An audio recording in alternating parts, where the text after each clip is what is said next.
लोकसभा चुनाव के लिए हरियाणा में कांग्रेस की सूची का बेसब्री से इंतजार हो रहा है और लगता है आज ये इंतजार खत्म हो जाएगा और कांग्रेस की आज सूची जारी हो जाएगी। तमाम विरोधों और खिंचातानी के बीच में कांग्रेस ने 9 सीटों पर नाम फाइनल कर लिए हैं। हम आपको बता रहे हैं कि 9 सीटों पर कौन सा नेता कहां से चुनाव लड़ेगा। कल शाम को 2 सीटों पर पलटी मारी गई, यानी भूपेंद्र हुड्डा ने 2 सीटों पर प्रत्याशी बदलवा दिए। भिवानी महेंद्रगढ़ से श्रुति चौधरी का टिकट कट गया है और वहां पर अब रावदान सिंह चुनाव लड़ेंगे।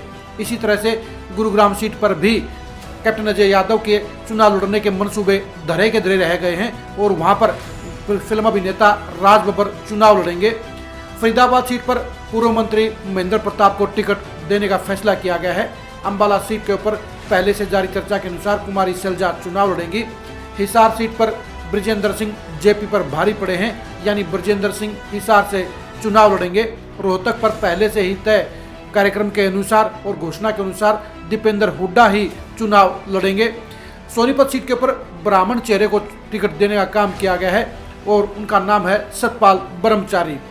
करनाल सीट के ऊपर वीरेंद्र राठौर कांग्रेस के प्रत्याशी होंगे। अंबाला सीट के ऊपर एमएलए वरुण चौधरी कांग्रेस के प्रत्याशी होंगे। यानी 9 सीटों के ऊपर कांग्रेस ने पूरी जद्दोजहद के बाद प्रत्याशी फाइनल कर लिए हैं और ये लिस्ट आज शाम को जारी होने के पूरे आसार हैं।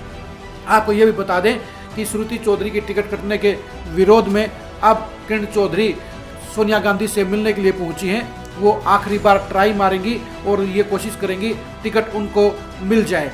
वैसे ये भी सुनने को मिल रहा है कि उनको कहा गया है कि अगर वो खुद चुनाव लड़ने को तैयार हैं तो फिर दान सिंह की बजाय उनको टिकट दी जा सकती है, लेकिन किरण चौधरी खुद चुनाव लड़ने को तैयार नहीं है, इसलिए अब वो सोनिया गांधी से मिलकर श्रुति चौधरी को ही टिकट दिलवाने के लिए आखिरी कोशिश कर रही हैं। इसी तरह से कैप्टन अजय यादव भी राज बब्बर की टिकट कटवाकर वो अपने लिए रास्ता बनाने की आखिरी कोशिश कर रहे हैं। वो अपने संबंधी लालू प्रसाद यादव के जरिए अपनी टिकट का जुगाड़ करने की अंतिम कोशिश कर रहे हैं, लेकिन ये भी तय है कि 2 यादव नेताओं को टिकट नहीं मिलेगा।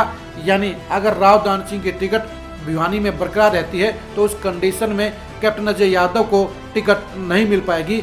अगर किसी कारण से श्रुति चौधरी शाम तक लिस्ट में अपना नाम डलवा लेती हैं तो उस कंडीशन में ही अजय यादव का नाम सूची में आ जाएगा। कांग्रेस की इस सूची में अगर आप ध्यान से देखेंगे तो ये काफ़ी मजबूत सूची प्रतीत होती है, क्योंकि कांग्रेस ने जिन जिन चेहरों के ऊपर फोकस किया है वो चेहरे पिछली बार के मुकाबले में बदले हुए माहौल में कांग्रेस के लिए बेस्ट प्रत्याशी हो सकते हैं। ये भी कह सकते हैं कि कांग्रेस ने इस सारी की सारी सूची में काफ़ी माथापच्ची करने का काम किया है। सिर्फ भिवानी सीट ही ऐसी है जिस पर विवाद बचा हुआ है, क्योंकि जिस तरह से बीजेपी को लेकर प्रदेश में माहौल है उस हिसाब से श्रुति चौधरी भी इस बार भिवानी महेंद्रगढ़ सीट पर जिताऊ प्रत्याशी हो सकती थी, लेकिन भूपेंद्र हुड्डा ने उनके 2 बार चुनाव हारने के मुद्दा बनाते हुए कहा कि जो 2 बार चुनाव हार गए हैं उनको टिकट नहीं मिलना चाहिए। अगर किरण चौधरी खुद चुनाव लड़ने को तैयार हैं तो फिर उन्हें कोई ऑब्जेक्शन नहीं है। यही वजह है कि श्रुति चौधरी की टिकट कट गई है और वहां पर रावदान सिंह की एंट्री हो गई है।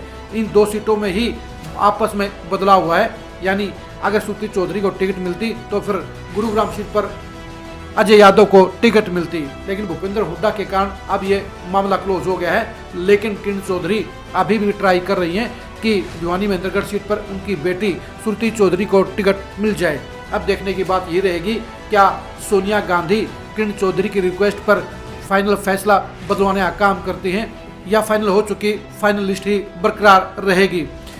भूपेंद्र हुड्डा फरीदाबाद सीट के ऊपर भी करण सिंह दलाल को टिकट दिलवाना चाहते थे, लेकिन ऐसा नहीं हो पाया और वहां पर महेंद्र प्रताप को टिकट मिली है। आप ये कह सकते हैं कि इस बार हरियाणा में सबसे कम जाट प्रत्याशियों को टिकट मिली है। पिछली बार जहां 5 जाट प्रत्याशी चुनाव लड़ रहे थे, इस बार सिर्फ 2 ही जाट प्रत्याशी हैं, हिसार से ब्रजेंद्र सिंह और रोहतक से दीपेंद्र हुड्डा। 2019 के चुनाव में जहां 4 जाट प्रत्याशियों को कांग्रेस ने चुनाव में उतारा था, वहीं इस बार उनकी संख्या घटकर आधी रह गई है। इस बार हिसार से ब्रजेंद्र सिंह और रोहतक सीट से दीपेंद्र हुड्डा ही चुनाव लड़ेंगे। पिछली बार कुरुक्षेत्र से निर्मल सिंह ने भी चुनाव लड़ा था और भिवानी से श्रुति चौधरी ने चुनाव लड़ा था।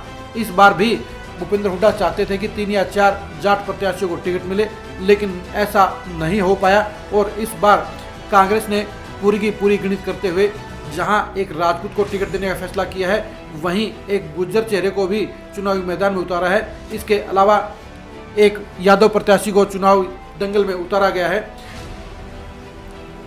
अब देखने की बात यह रहेगी कांग्रेस की इन टिकटों का असर क्या जाएगा और चुनाव के बेहद नजदीक पहुंच चुकी अब कांग्रेस अपने अगले 1 महीने के दौरान बीजेपी को पटखनी देने के लिए क्या उपाय करती है, किस तरह से चुनाव प्रचार करती है और किस आधार पर अपना ग्राफ उठाने का काम करती है। ये तय है कि अब बीजेपी और कांग्रेस के बीच में बड़ा कांटे का घमासान होता हुआ नजर आएगा, क्योंकि जिस तरह से महेंद्र प्रताप को टिकट दी गई है उसके चलते फरीदाबाद सीट के ऊपर ये कह सकते हैं कि गुज्जर वोट आपस में बट जाएंगे और इसी वजह से वहां पर कृष्णपाल गुज्जर को भी अब पसीना आ सकता है।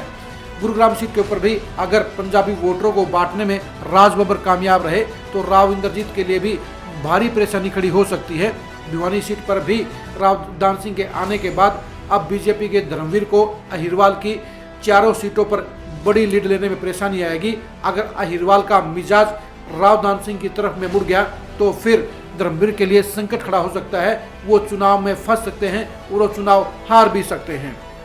इसी तरह से करनाल सीट के ऊपर भी वीरेंद्र राठौर को टिकट मिलने के हालात में मनोहर लाल खट्टर को भी एक कांटे के मुकाबले से गुजरना पड़ सकता है, क्योंकि 1,30,000 राजपूत वोटों के पाला बदलने के हालात में बीजेपी को सीधे तौर पर 2,60,000 वोटों का नुकसान होगा, क्योंकि 2014 और 2019 में राजपूत वोटरों ने बीजेपी को ही लामबंद होकर वोट दिया था। इसके अलावा करनाल में अगर आईएनएलडी के टिकट पर वीरेंद्र मराठा चुनाव में उतर गए तो नुकसान भी मनोहर लाल खट्टर को होगा, क्योंकि 2 चुनाव में रोड वोटरों ने भी बीजेपी को वोट देने का काम किया था। यानी वीरेंद्र राठौर को टिकट मिलने के बाद करनाल में भी कांटे का मुकाबला हो सकता है। अंबाला सीट के ऊपर भी कांग्रेस ने बुनित चौधरी के तौर पर मजबूत प्रत्याशी उतारा है, लेकिन वहां पर बंतो कटारिया का मामला ही सबसे स्ट्रॉन्ग बनता है। यानी कांग्रेस ने तमाम जद्दोजहद के बाद अपनी सूची फाइनल कर दी है और अगर इसमें कोई बदलाव नहीं हुआ तो आज शाम तक ये सूची जारी हो सकता है। कांग्रेस के प्रत्याशियों का आकलन जानने के लिए आप खरी खरी न्यूज के साथ बने रहिए। सभी 9 सीटों पर कांग्रेस के प्रत्याशियों की परफॉर्मेंस और संभावनाएं जानने के लिए भी आप खरी खरी न्यूज के साथ बने रहिए। आप हमारे फेसबुक पेज को फॉलो कीजिए, आप हमारे यूट्यूब चैनल को सब्सक्राइब कीजिए। नमस्कार।